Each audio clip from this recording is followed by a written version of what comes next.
Assalamualaikum warahmatullahi wabarakatuh. Ibu dosen pengampu mata kuliah Peradilan Agama di Indonesia, Ibu Saadatul Mahfirah SHIMH, dan rekan-rekan sekalian. Perkenalkan, nama saya Loli Resti, NIM 1930203037, bersama rekan saya Rahmat Rafido Aswar, NIM 1930203057. Baiklah, pada kali ini kami akan menyampaikan materi tentang peradilan pada masa penjajahan Belanda. A. Peradilan agama pada masa penjajahan Belanda. Sebelum Islam masuk ke Indonesia, di Jawa dikenal dua peradilan, yaitu peradilan padu atau pidana dengan menggunakan hukum Hindu dan peradilan perdata dengan menggunakan hukum adat.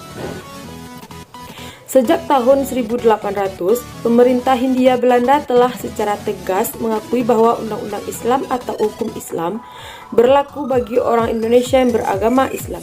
Pengakuan ini tertuang dalam peraturan perundang-undangan tertulis pada 78 Reglement of the Bellinder Regeringsfonds Netherlands Indie, disingkat dengan Regeringsreglement atau RR, Staatblad tahun 1854 nomor 129 dan Staatblad tahun 1855 nomor 2. Peraturan ini mengakui bahwa telah diberlakukan undang-undang agama dan kebiasaan penduduk Indonesia.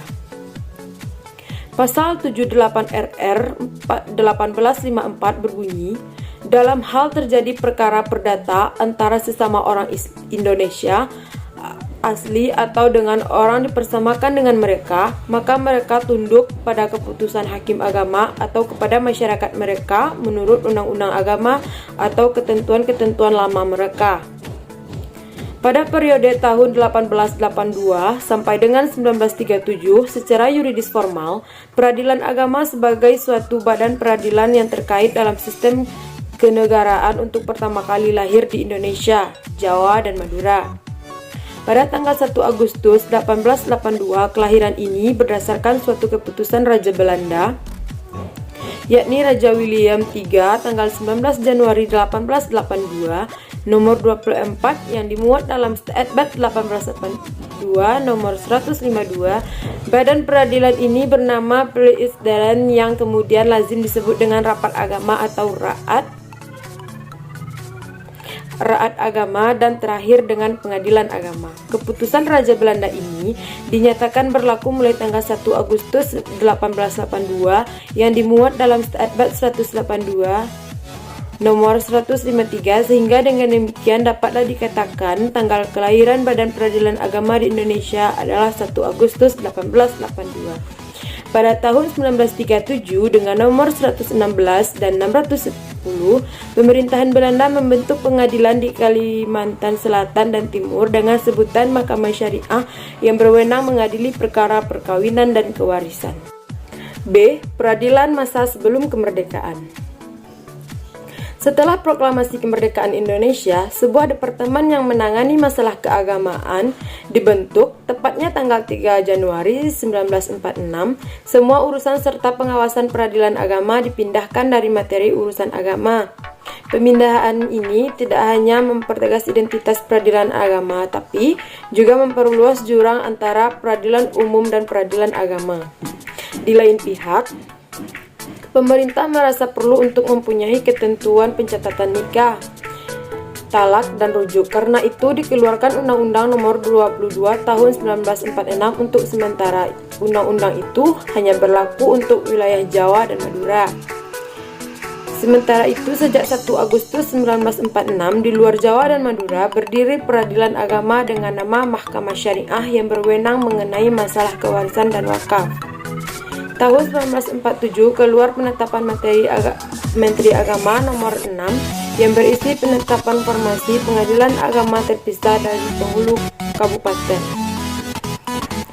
Dengan kata lain, pemisahan tugas antara penghulu kabupaten sebagai kepala pegawai pencatatan nikah dan urusan kepenghuluan lainnya dengan penghulu hakim sebagai ketua pengadilan agama, juga sebagai kodli hukum.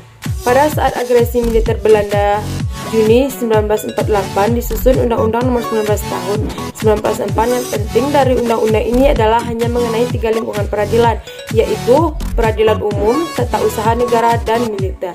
Dan secara umum ada 3 tingkat peradilan, yaitu peradilan negeri, peradilan tinggi, dan mahkamah agung. Akan tetapi, undang-undang ini tidak pernah dinyatakan berlaku. Baik, saya akan melanjutkan materi yang telah disampaikan oleh rekan saya tadi. Selanjutnya yaitu peradilan setelah keluarnya Undang-Undang Nomor 50 Tahun 2009 dan pasca penyatuatapan Undang-Undang Nomor 50 Tahun 2009 merupakan perubahan terakhir Undang-Undang Nomor 7 Tahun 1989 dalam salah satu pasalnya, yaitu pasal 18 menyebutkan bahwa usia hakim pengadilan tingkat pertama 65 tahun, hakim banding 67 tahun, dan hakim agung 70 tahun. Ini berarti sebuah kepercayaan negara kepada seorang hakim, dalam hal ini juga hakim peradilan agama, untuk menjabat sampai umur maksimal dalam pengabdiannya kepada negara. Sebenarnya, penerapan peradilan satu atap di Indonesia dimaksudkan untuk menjadikan sistem hukum sebagai subjek reformasi. Hal ini didasarkan pada hipotesis bahwa hukum sebagai sarana pengintegrasi yang didayagunakan